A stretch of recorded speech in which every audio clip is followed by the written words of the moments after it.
যদি সারা বছরের ৮ মাসে ২-৩ হাজার ৪ হাজার টাকা কোনোভাবে জমিয়েও ফেলে, একবার ডাক্তারের কাছে গিয়ে ২টা এক্সরে করলেই সেটা শেষ হয়ে যায়। এটা হচ্ছে বাস্তবতা। এখন এই যে তার হাইয়ার ইল্ডে যাওয়া ৩.৫ টন থেকে হেক্টর থেকে ৬০ টনে পৌঁছানো, ইনভেস্টটা কে করবে? বাংলাদেশের এখন পর্যন্ত এগ্রিকালচারাল ট্রান্সফরমেশন যেখানেই আমরা এসেছি, এটা মোস্টলি অর্গানিক ওয়েতে হয়েছে।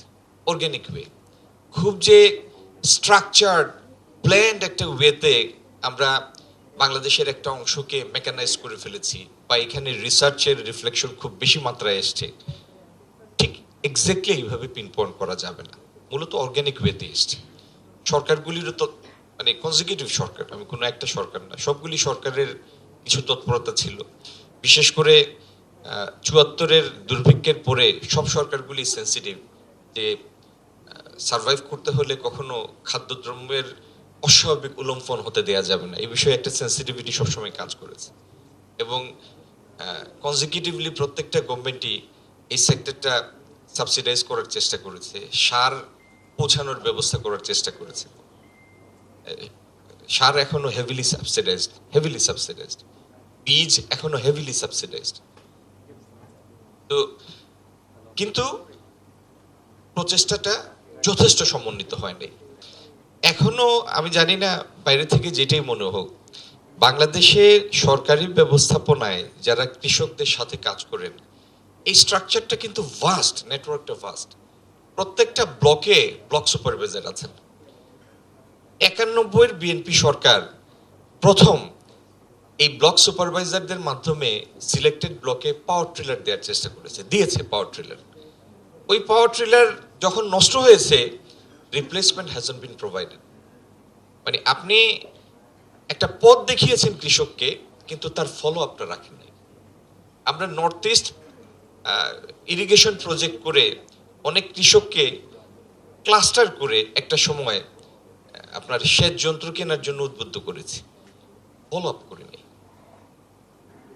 It's about time, it's high time এই ২০২৬-এ এসে আপনি আমি অনেক জায়গায় এই কথাটা বলি যে আমরা তো আমেরিকাও না, কানাডাও না, সৌদি আরবও না, মাটির নিচে ফুরন্ত তেল গ্যাসও নাই, ডায়মন্ডও নাই, স্বর্ণও নেই, কিন্তু যেটা আছে আল্লাহর দেয়া নিয়ামত, এটার প্রপার ইউজ হতে হবে, পরিপূর্ণ সদ্ব্যবহার হতে হবে, না হলে এটার হক আদায় হয় না।